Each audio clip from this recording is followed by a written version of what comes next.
Presenting The Complete Orson Welles and the Mercury Theater on the Air in The War of the Worlds by H.G. Wells. This is Orson Welles, speaking from London. as the third man. Stand by. We'll be on the air in 15 seconds, Mr. Wells. Yes, I know. Stand by, everybody. Mercury Theater on the Air presents Orson Welles as Count Dracula in his own version of Bram Stoker's great novel, Dracula. What evil lurks in the hearts of men? The shadow knows.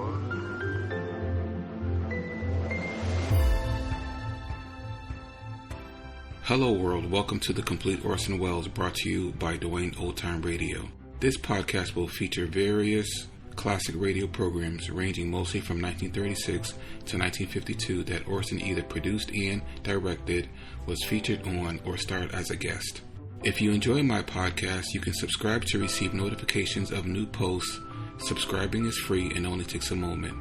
New episodes are posted weekly. If inclined, please leave a rating and or review on your preferred podcast service. Thank you for your support. Hope you enjoyed the genius of Mr. Welles. This week we're going to air a few different short little clips.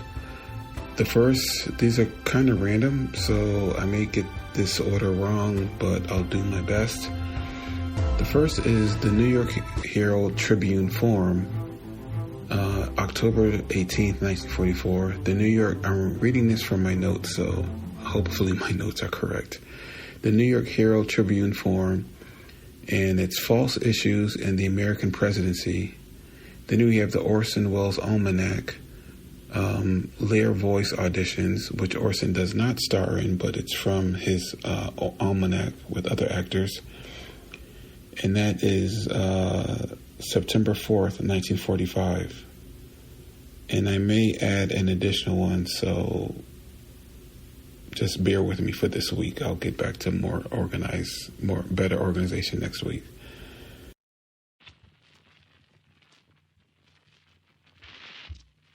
Please give the time to the last speaker.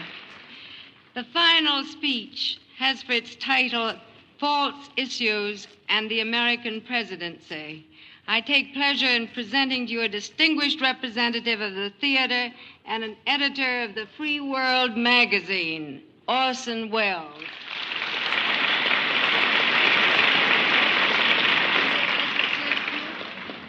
Thank you, Mrs. Reed.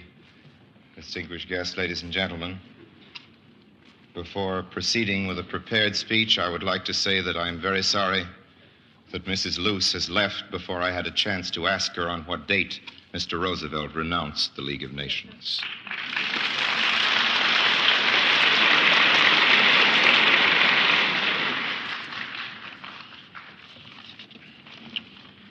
I cannot believe that there are many serious people who privately deny the greatness of Franklin Roosevelt. I think that even most Republicans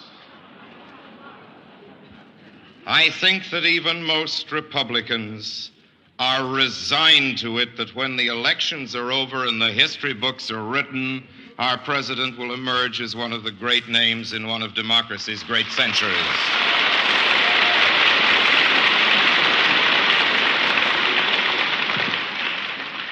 The Republicans are correct and wholly loyal to the American tradition when they assume the right to electioneer against a great man and against a notably successful administration. But the very worst tone for such a campaign is the tone of reproach. I think that people are sure of what the Republicans are against, but I don't believe that they have been told very plainly what the Republicans are for. I don't believe they fully understand what the loyal opposition offers them in this election by way of choice. If the people assume that the alternative is a mere retreat to the so-called normalcy of Mr. Hoover, the black years of poverty and despair, it is because the people haven't heard sufficient testimony to contradict that fear. And I do not expect that the people can fully receive in their affections men who have tried to make so little of other men who have done so much.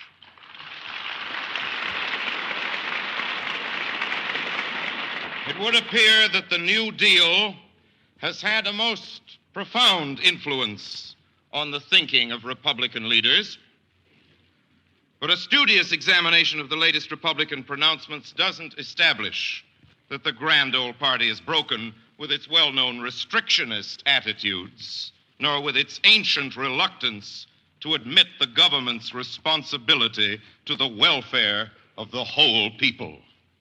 Republican pledges made in this campaign seem affirmative only when they duplicate or promise to duplicate Democratic New Deal accomplishments. Indeed, while Governor Dewey's endorsement of these New Deal pronouncements is oblique enough, its sum is the most valid possible tribute to Mr. Roosevelt and to the achievements of the Roosevelt administration. Official Republican proposals, however, are not for the enlargement of these measures, but for their limitation. Limitation is the dominant theme of their current approach, and their program, at its most legible, can be most fairly described as reformist. But the temper of the times is not the mood of reform. It is impossible for the people not to feel now that they are living through great days. I find everywhere the conviction that the beauty and practicability of the American idea has been reaffirmed in our time. The cue for loyal opposition was to match this outlook with a program equally affirmative and more positive. Here I think the Republicans have missed their cue. I think they have misjudged the electorate again. I think they would be wiser if they promised to do more. But as a Roosevelt partisan, I'm frank to say that I'm glad they aren't making such promises because I don't believe they could keep them. These are days when promises are believed because we have seen promises kept.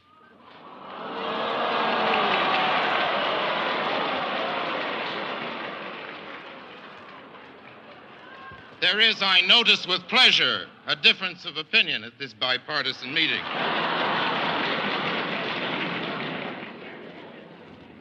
The people,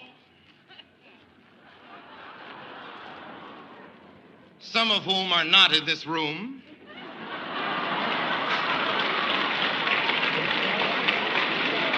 the people are full of hope.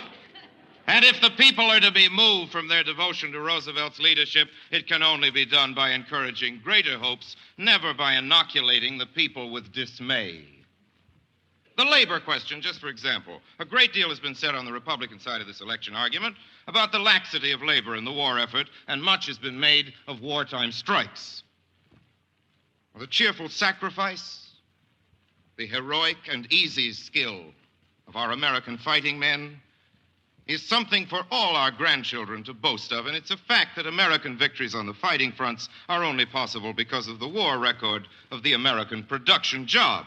But still the Republicans harp on wartime strikes, yet the fact remains unchallenged that not a single soldier, not a single sailor, or a single aviator in our armed forces has lacked a single gun or a single bullet or a single plane for the failure of labor to produce it.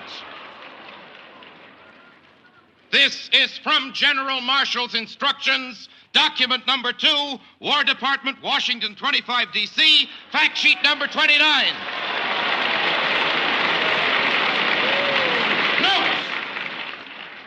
Note to orientation officer, the prominence given in the press to accounts of strikes has sometimes tended to overshadow the positive achievement of labor in the war effort, unquote. Bear in mind, please, this is from General Marshall's official document. Again, I quote, "The production front record of management and labor is magnificent. It needs and should have no apology. Only publicity and understanding," unquote.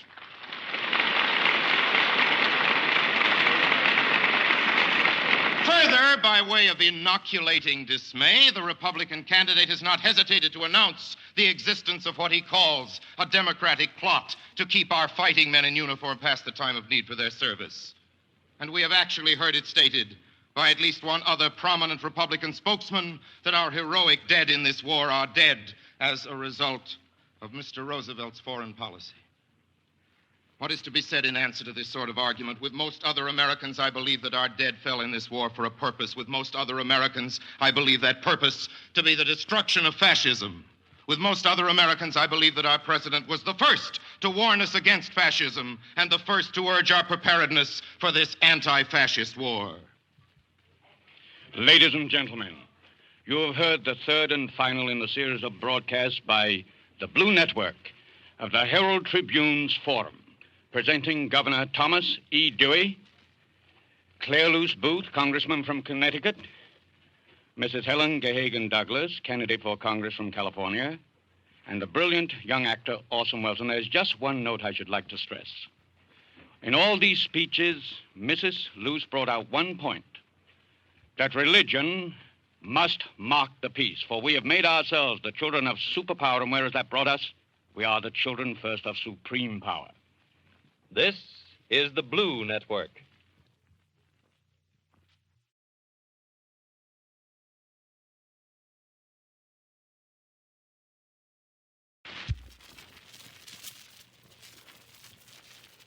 Lear Incorporated presents Orson Welles' Almanac. The signature of Lear has appeared on fine radio equipment since 1930. Since the war, Lear has been applying its years of knowledge and experience, gained in the making of precision instruments for our armed forces, to producing the most exciting home radios you've ever heard.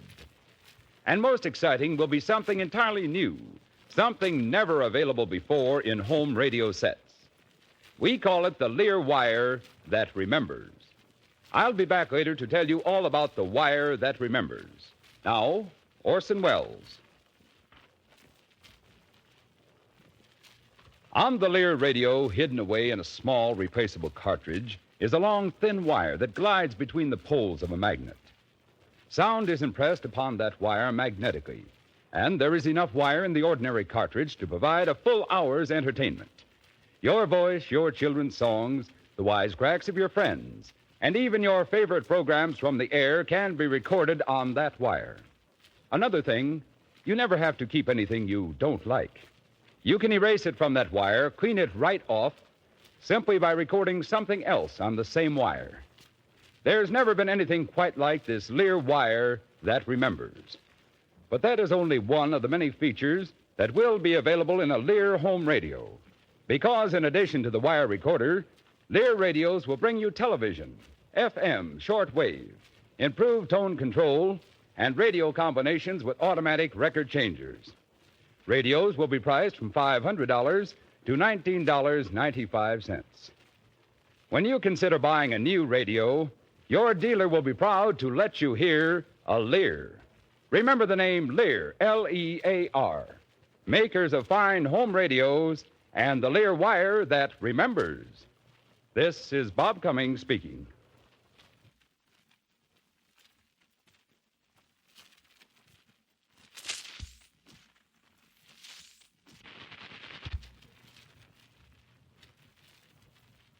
Lear Incorporated presents Orson Welles' Almanac.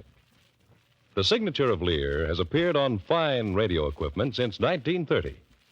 Since the war, Lear has been applying its years of knowledge and experience gained in the making of precision instruments for our armed forces to producing the most exciting home radios you've ever heard. And most exciting will be something entirely new, something never before available in home radio sets. We call it the Lear wire that remembers. I'll be back later to tell you all about that wire that remembers. And now, Orson Welles. On the Lear radio, hidden away in a small, replaceable cartridge, is a long, thin wire that glides between the poles of a magnet. Sound is impressed upon that wire magnetically, and there's enough wire in the ordinary cartridge to provide a full hour's entertainment. Your voice, your children's songs, the wisecracks of your friends, and even your favorite programs from the air can be recorded on that wire. Another thing, you never have to keep anything you don't like. You can erase it from the wire, clean it right off simply by recording something else on the same wire. There's never before been anything quite like this Lear wire that remembers. But that's only one of the many features that will be available in a Lear home radio. Because in addition to the wire recorder, Lear radios will bring you television, FM, shortwave, improved tone control, and radio combinations with automatic record changers. Radios will be priced from $500 to $19.95. When you consider buying a new radio, your dealer will be proud to let you hear a Lear. Remember the name Lear, L-E-A-R, makers of fine home radios and the Lear wire that remembers. This is George Fenneman speaking.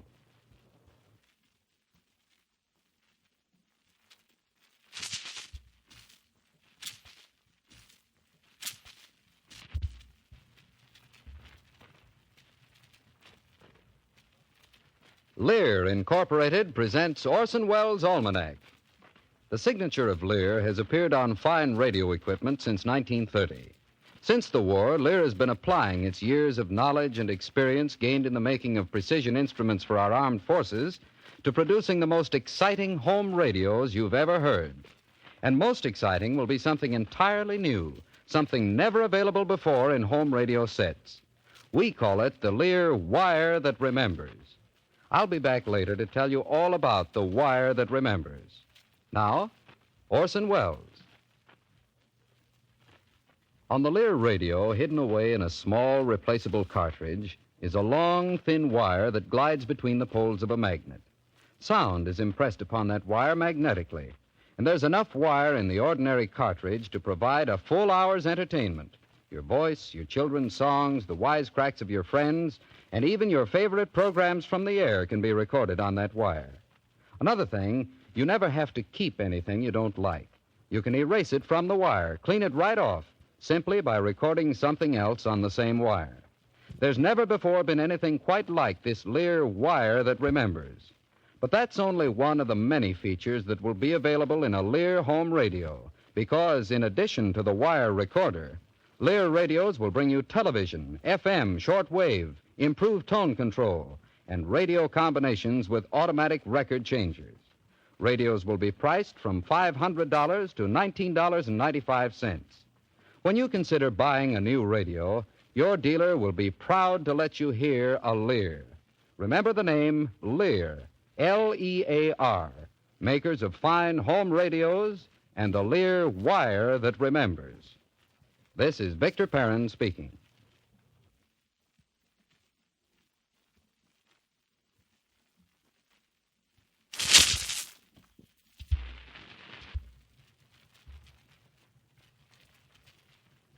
Lear Incorporated presents Orson Welles' Almanac. The signature of Lear has appeared on fine radio equipment since 1930.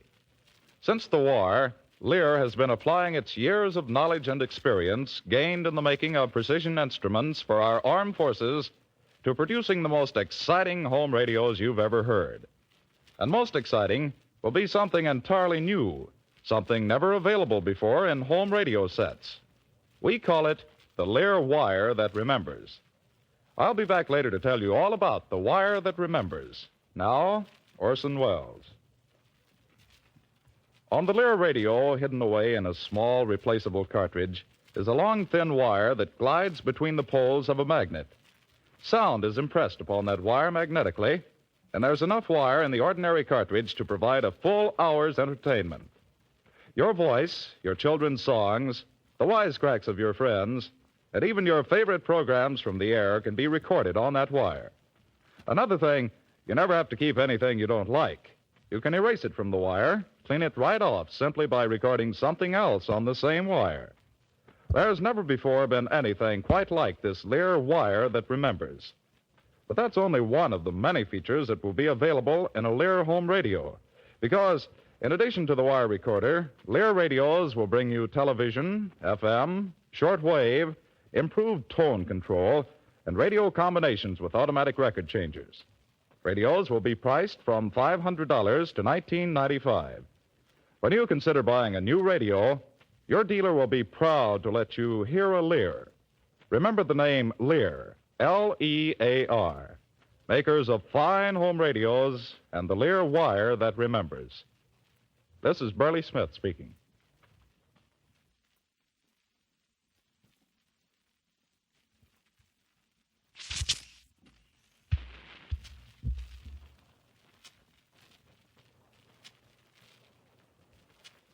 Lear, Incorporated, presents Orson Welles' Almanac. The signature of Lear has appeared on fine radio equipment since 1930. Since the war, Lear has been applying its years of knowledge and experience gained in the making of precision instruments for our armed forces to producing the most exciting home radios you have ever heard. And most exciting will be something entirely new, something never available before in home radio sets. We call it the Lear wire that remembers.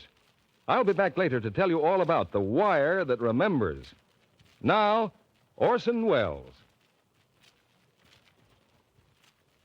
On the Lear radio, hidden away in a small replaceable cartridge, is a long, thin wire that glides between the poles of a magnet. Sound is impressed upon that wire magnetically, and there is enough wire in the ordinary cartridge to provide a full hour's entertainment.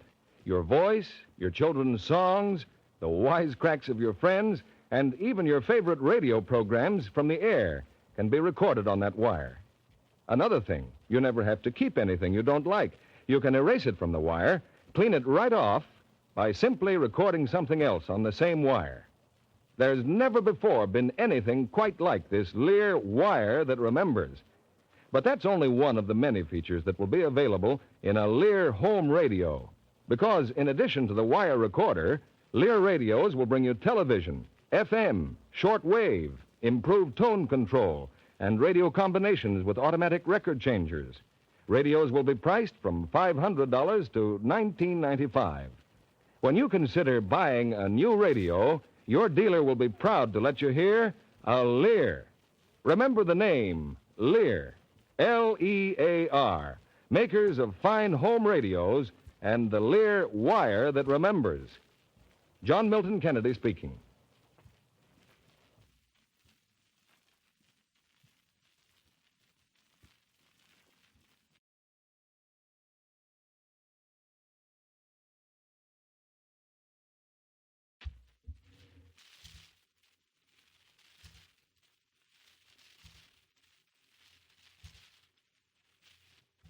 This is Hal Stiles coming to you over KMTR with a program direct from the Mercury Wonder Show located at 900 North Cahuenga Boulevard, almost in the heart of Hollywood, where Orson Welles, Orson the Magnificent, brings you 2.5 hours of perhaps the greatest show of its kind ever to be presented in this or any other part of the country. We are stationed with a portable microphone right now during the intermission period in front of the stage proper, where some 1,500 soldiers have been enjoying this show, at least the first half of it, along with what Orson calls some 500 suckers, those who make the broadcast and, of course, who make the show itself possible. Now, the Assistance League derives all of the benefit to be received from your attendance at this show.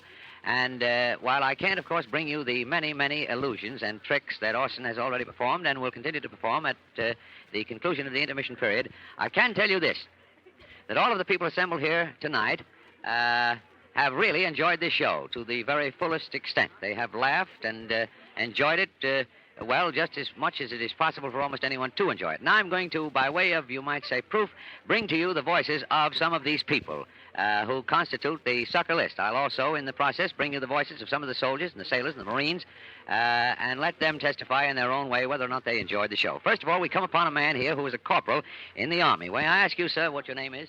Yes, PFC Raymond G. Holmes. PFC Raymond G. Holmes. And will you tell me whether or not you enjoyed the show? I'm getting a terrific kick out of it. A terrific kick. Well, that's fine. And now we come right alongside here, a sailor. Would you tell me your name, please? Alan, Aiden Allen. And how are you enjoying the show? Just fine. It's a wonderful show. You really like it, huh? Fine and dandy. And now we come to a lieutenant. I don't know, frankly, whether he is in the Army or the Navy. Frankly, I'm not a little confused. What is your name, please? Ensign Wheaton. Ensign Wheaton. Well, I'll get it straight after a while. And how are you enjoying the show? Very much. Very well indeed, huh? Would you come again if you had an opportunity? Oh, yes, indeed. You certainly would. Well, that's fine and dandy. Now we come over here to something first class. I don't know just what that stands for, but he is in the Navy. What is your name, sir? Switzer, WJ. And how are you enjoying the show? Very good. Very good. Well, that's fine. Now I'm going to take the microphone down in the center aisle over here and see if we can pick up some of the so-called suckers, the kind who really enjoy the show. May I ask your name, sir? Merritt. Wally Merritt. Wally Merritt, and tell me, are you from Los Angeles? Yes, from Los Angeles. And is this the first time you've seen the Orson Welles show? It is. And do you enjoy it? It's a wonderful show. It really is. Yeah. And the lady alongside of you, may I ask your name, please? Mrs. Van Wielden. And are you from Los Angeles, too? No, I'm not. And where are you from? Well, I'm really from The Hague, Holland. Is that so? The Hague, Holland. Well, I was in The Hague, Holland some years ago, believe it or not. Also in Rotterdam and Amsterdam. So we have something in common. How do you like the show? Very much. It's delightful. Well, that's all we really want to know. Now, we have hundreds of people. A lot of them are outside at the moment during the intermission period in the front of the tent and enjoying themselves, getting soft drinks and things of that sort. Here's a little boy over here. What is your name, boy? Jack Greenwood. And do you enjoy the show? Yes, very much. Very much. You did something in it just a moment ago, didn't you? Yes, I went up and I held the key for Mr. Cotton and Mr. Wells. Oh, that's right. Did you ever see a show like this before? No, I've seen circuses, but not like this. Not like this. This is really new and unusual. And this gentleman here, would you tell me your name, sir? Yes, my name is Ed Trotman. And are you from Los Angeles? Yes, I'm from Hollywood. From Hollywood. And do you enjoy the show? Very, very much. It's a very wonderful show. Uh-huh. And you think you've spent your money well? I did. I spent it very well. Well, that's fine and dandy. All right, now we come to a couple of ladies over here. May I ask your name, please? Mrs. Jackson, Clara W. Jackson. And are you from Hollywood? No, I'm from Los Angeles. From Los Angeles proper. And do you enjoy the show? Very, very much. Much better than I expected it was ever going to be. Very good. And the lady here? Mrs. Roselle from Iowa. From Iowa, huh? And are you here on a visit? No, I moved here. Oh, I see. And you're enjoying the show? Very, very much. And I do hope that Mrs. Wells will be careful so Orson doesn't fool her too badly. Very good indeed. Here we have a clown. I think I want to bring him to the microphone. What is your name? My name is Bozo the Clown. Bozo the Clown. And you, of course, have played a very great part here in the success of the show thus far. And are you sort of sorry to see it break up? Well, I really am, and Orson Welles is a very marvelous fellow. And I hope to be with him quite a lot of other times on his camp shows and camp tours. And I thank you very much. Not at all. Thank you. And now we've got a little girl here sucking a piece of something or other. What is that, ice cream? Ice cream. And what is your name? Patricia Donadolphin. And do you enjoy the show? Very much. Very much. And your little girlfriend? I like the show an awful lot. And what is your name? Gloria Borden. Gloria Borden. Well, that's fine. Well, now, there are hundreds of other people that we could bring to the microphone if we had an opportunity. You can rest assured, I think, from that little illustration there, that all of these people really are enjoying this truly wonderful show, which is for the benefit of servicemen and costs them absolutely nothing. And, of course, these suckers who pay some $5.25 and $2.75 and $1.65, respectively, who make it possible for the proceeds, the profits at least, to go to the benefit of the Assistance League. Well, I find that we don't have enough cable here to go all the way outside, and I wanted to do that, but I can tell you that we're now going direct into the dressing room to interview Orson Welles himself, along with Marlene Dietrich, if she is there, and I sincerely hope that she is, and Joseph Cotton. I think that ought to bring a thrill to all of you girls and fellows. So we'll go into the dressing room, up at the head of the theater proper, over to the right, if I'm not moving too fast for someone to bring this cable behind me, and go directly into the dressing room. Now, I've got a sort of a secret here, and I think that this will be the first announcement, radio announcement of this made thus far. Orson has brought something unusual to people here, there, and every place, and while he doesn't know it, he's just about ready. Believe it or not, he's just as surprised about this as a lot of other people are. So Orson himself, Orson the Magnificent, will you step to the microphone for just a moment and tell us, first of all, why are you just walking out on us, so to speak? Walking out on you? Walking out is not a fair way to describe the situation. I'm a man who's just been married. And would you mind telling us who you've been married to? There she is. There she is. Well, ladies and gentlemen, I want to introduce to you the lovely, incomparable, the one and only Rita Hayworth, who today became the very blushing and very charming bride of Orson Welles. Rita, will you just say hello? Hello. I'm... No. No, wait. I am... I was... No, wait a minute. It can't end as quickly as all that. I know I can appreciate that a marriage has taken place, but after all, we do have some listeners. We want... what do you think of Orson? Oh, shut What do I think of my husband? Oh! Well, at any rate, this is truly a wonderful show, and I know that you played a very important part in it until Marlene Dietrich very kindly took your place, but I can appreciate now the reason for this. There must have been a very, very important reason. Now I want to bring, we just have a moment or two, I want to bring Marlene Dietrich to the microphone and ask her whether or not, do you enjoy the part that you've been playing in the show? I love it. And are you sort of sorry to see it to sort of come to a rather hasty conclusion? Oh, I don't think we will close. Well, that's very good. Orson applauds that. Maybe when he returns from Washington, he will be very happy to see that the thing continues. Personally, I hate to see the show end because it's been a wonderful show, as all of the people brought to the microphone thus far have been able to so very volubly testify. Marlena, did you, I don't know how to say it, but this mind-reading demonstration you gave is really very unusual. Did you have you been doing things like that all your life? Oh, yes, all my life. You enjoy doing the work. Yes, I love it, too. Well, just as Orson said, the seventh daughter of a seventh daughter. Now, Orson, before we sign off, and I don't know just how much time we do have left here, we've got time enough, he says. Tell me, what prompted you to, present this show? Well, the Mercury is not accomplished at singing and dancing and telling jokes, so we tried to think of something that would hold the attention for an hour and a half or 2 hours, and this is the best we could do. Magic. It gives us a peg to hang our jokes on and a chance to show the men in service somebody as beautiful as Marlena Dietrich, and an opportunity for some bright music and a few gags, and that's about it. Well, there's no question but what you've done a very, very wonderful job. It's been a wonderful show, and you've been here some 7 or 8 weeks, is that right? About 7.5 weeks now. And how many would you estimate, how many soldiers and sailors would you estimate you've played to? Played to about 40,000. About 40,000. Right, 48,000. 48,000. Now, tell me, do you intend to take the show on the road for a tour? Later, we're going to take it on a camp tour, and there's every chance that we'll also play it after the camp tour in Great Britain or in North Africa, somewhere like that. Oh, very good indeed. That's a splendid gesture. And if all the boys in the far-flung fighting fronts enjoy the show as much as they've been enjoying it here, I think they've got a great deal in store for them. Now, Joe Cotton is around here someplace. I wonder if we can't get him to the microphone just to say a word. Will somebody put in a call for Joe and see if we can just sort of bring him to the microphone for a second? Because Joe plays a very important part in the show, too. He and Orson, along with Marlena Dietrich, do a very wonderful escape trick in a trunk in which it seems that Joe is strapped into the trunk. I can't tell you just exactly how it happens, but after he's strapped into the trunk, Orson makes a few passes or something of that sort, and the first thing you know, Joe appears from just about the most unheard-of place, and then shortly after that, he appears again, and then Marlena Dietrich appears. Well, now, at any rate, here is Joe Cotton. Joe, good evening. Good evening.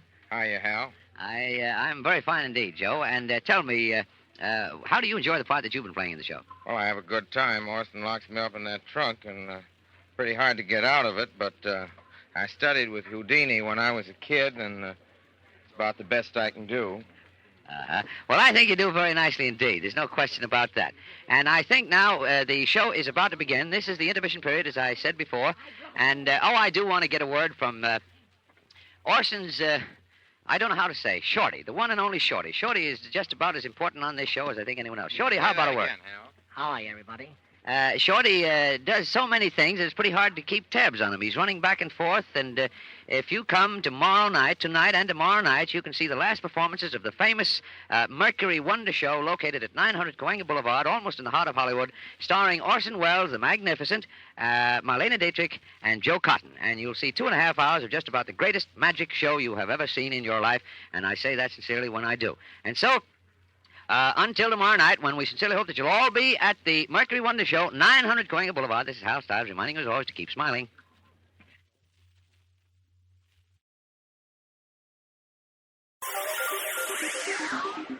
Thank you for listening to and showing your support for my podcast.